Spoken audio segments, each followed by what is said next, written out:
मैं खुशदार गया jail inspection करने के लिए। तो खुशदार की जेल इंस्पेक्शन करने के बाद मैं बाहर निकल रहा था, गेट से आखिरी बैरक में था, तो एक आवाज़ कैदी ने दी। उसने कहा, जज साहब आप मेरी बात सुनेंगे? मैं रुक गया। मैंने कहा, जी मैं आप ही से मिलने आया हूँ। उम्र के आदमी थे, 50-55 साल उम्र थी। तो जैसे ही मैं जाली के करीब गया वो रोने शुरू हो गए। तो मैंने उनका हुलिया देखा, उनका रोना देखा, तो मैंने उनको दिलासा दिया। मैंने कहा, आप मर्द हैं, आप रोए नहीं, रो क्यों रहे हैं? हालांकि कल खुद मैं थोड़ा सा ऐसे हो गया था कुछ मेरे साथ भी। एनी हाउ, तो जब मैंने उनसे पूछा कि क्या हुआ, आप तो मुझे, मैं कराची का रहने वाला हूँ। तो मैंने कहा, आप यहाँ कहाँ? तो मैंने उनका हिस्ट्री टिकट देखा तो उनको उम्र कैद की सज़ा थी। मैं बड़ा हैरान हुआ कि शक्ल और वजह से तो ये आदमी क्रिमिनल लगता नहीं, इसको सज़ा कैसे हो गई? जब मैंने जेल का रिकॉर्ड वहाँ करीबी साथ मेरे स्टाफ था, तो मैंने कहा, किस में कैद हुए? उन्होंने कहा, इनको 9C की सज़ा हुई है। तो मैं बड़ा हैरान हुआ। मैंने कहा, आप नार्कोटिक्स का काम करेंगे तो सज़ा तो होगी। उनका रोना बंद ही ना हुआ। तो उन्होंने कहा, आप मेरी बात सुनेंगे? मैंने कहा, बिल्कुल आप बात कीजिए। उन्होंने कहा, जी मेरी एक भतीजी थी, उनकी हमने कोयटा में शादी की थी। मैंने कहा, ठीक। उन्होंने कहा, 1 साल शादी चली, 1 साल के बाद डिवोर्स हो गया, निभाह नहीं हुआ। तो भतीजी को मैं कराची ले आया। हमने कोयटा की फैमिली कोर्ट में उनका सूट फाइल किया, डॉरी आर्टिकल्स के रिटर्न का। तो वो सूट डिग्री हो गया। तो मैं उसका अटॉर्नी लेके कोयटा आया, मैंने एग्जीक्यूशन फाइल किया। इजरा की अदालत ने मुझे सामान मुहैया कर दिया, नाजिर ने सामान लिस्ट बना दी, जिसका सामान था बच्ची का जैसे होता है।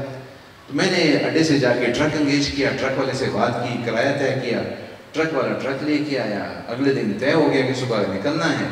सुबह ट्रक वाला आया, उसको उसकी जो अदायगी करनी थी वो की, ट्रक में सामान डाला और मैं ड्राइवर के साथ बैठ के कराची रवाना हो गया। जब मैं रास्ते में हम पहुंचे उथल के करीब, तो वहाँ ट्रक को रोका गया। उन्होंने रोक लिया चेक पोस्ट पे। उन्होंने कहा, जी ये ट्रक में आपका सामान है? उन्होंने कहा, हाँ जी मेरा सामान है। आप कौन है? उन्होंने कहा, जी मैं कराची का आदमी हूँ, कराची जा रहा हूँ। ड्राइवर को भी रोक लिया, मुझे भी रोक लिया। उन्होंने कहा, जी हमारी इत्तला है कि इस ट्रक में चर्च जा रही है। उन्होंने कहा, नहीं जी ये बच्ची के जेज का सामान है, ये मैं सामान लेके जा रहा हूँ और ये चीज़ें हैं और पलंग है, बिस्तर हैं और बाकी चीज़ें हैं सारी। और मैंने उनको रसीद भी दिखाई, नाजिर की रिपोर्ट दिखाई, इजरा का हुक्म भी दिखाया। उन्होंने मुझे बंद कर दिया और उसी वक्त पकड़ लिया और उन्होंने कहा कि इसका सामान उतार दो। ट्रक से सामान उतारा, उसके बाद उन्होंने फर्श उखेड़ा ट्रक का पिछला, तो 500 पैकेट चर्च फर्श के अंदर छुपा हुआ मिला। तो उन्होंने मुझे भी बंद कर दिया, ड्राइवर को भी बंद कर दिया। अगली कहानी बड़ी अजीब सी है। तफ्तीशी ने दोनों को चालान कर दिया 9C में और सेशन जज साहब ने दोनों को सजा दे दी उम्र कैद। तो मैंने उस कैदी को कहा, मैंने कहा आपने डॉक्यूमेंट एग्जिबिट नहीं कराए होंगे।